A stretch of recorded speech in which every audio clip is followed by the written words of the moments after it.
that you just put in Monday through Thursday, you've basically reversed, right? You've put yourself, so if you're sustaining, maintaining your weight, you've basically put yourself at maintenance calories for the week. Fat loss doesn't happen on the daily, you guys, happens on the average.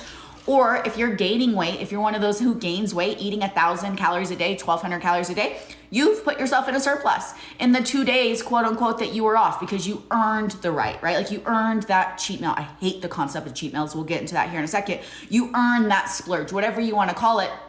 Starts Friday, rolls into Saturday, Sunday rolls around, guilt, shame. Why can't I ever stick to anything? I never do anything that I tell myself I'm gonna do. So then Monday comes back again. No, this is it. I swear to God, I'm really gonna do the damn thing. Who resonates with that? I lived the first 34 years of my life that way.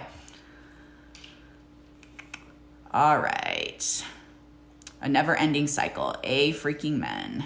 I'm 39 and all the weight is going to my belly. I've gained 15 pounds out of nowhere. So let's talk about, you guys, because we've all heard of, and I'm sure so many of you are resonating with this. You feel this right now going into this phase of life, specifically for females, the menopausal belly, right?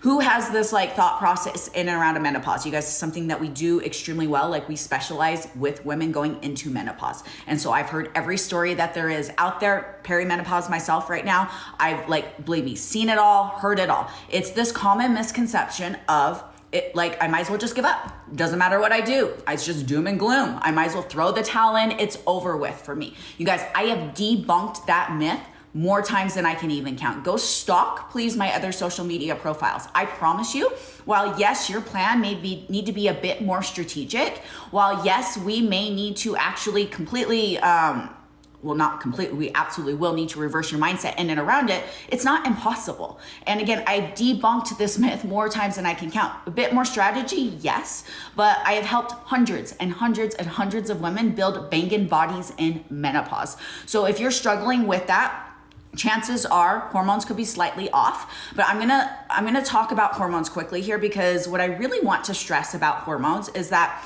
as we start to age, or just in general, it's really easy to point the finger, right? Oh, it's my metabolism that's slowing down, it's not me. Or, oh, it's all these other outside circumstances that it's easy to point the blame.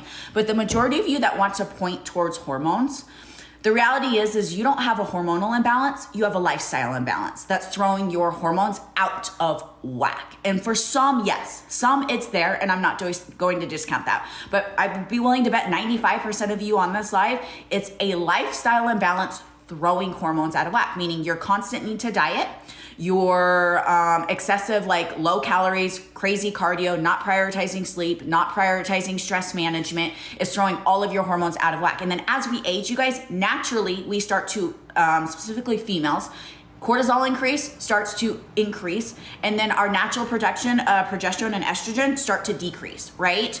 And so you're in a space for a lot of us as we start to age, specifically estrogen really starts to decline. So everything we are doing right now is riding such a fine line of trying to balance already the combat of our hormonal changes.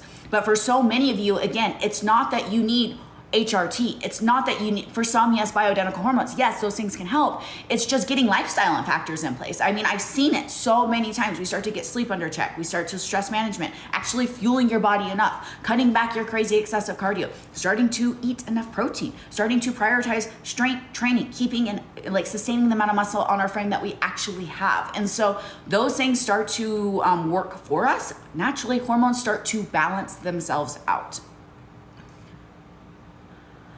I'm going to go talk with my doctor about a weight loss drug. So let's talk about this, you guys. I'm just going to get this out of the way right now because I know I'm going to get the question. Everybody, it's all over TikTok, it's all over social media, everywhere you see. Semaglutide, all the GLP ones, Ozempic, Wegovy, all of them, okay? I'm going to tell you my thoughts around them because I know I'm going to get the question. It's not black and white. I mean, I know you guys want a black and white answer. It's not. Is there a space for some that I feel like they can be extremely beneficial? Somebody who's extremely obese, somebody who suffers with some sort of insulin resistance, some sort of autoimmune disease like Hashimoto's, right? Those spaces, there is that. It can help to reverse some insulin resistance. There is a space for that. But again, the majority of you don't fall within that category. You just don't. So the ones that are using it right now are using it for the quick fix. That's exactly what you're doing, right? Because, you've seen it all over. Drop 20 pounds, drop 30 pounds in the first month. And let's talk about why it works. Well, it goes in and it shuts your hunger off, You're just not hungry. Like the thought of food, and I've helped, again, a ton of women come off of these meds or lower their dosages for them. The thought of food makes you want to vomit. It also comes with, for the majority of people, an extreme amount of side effects, right?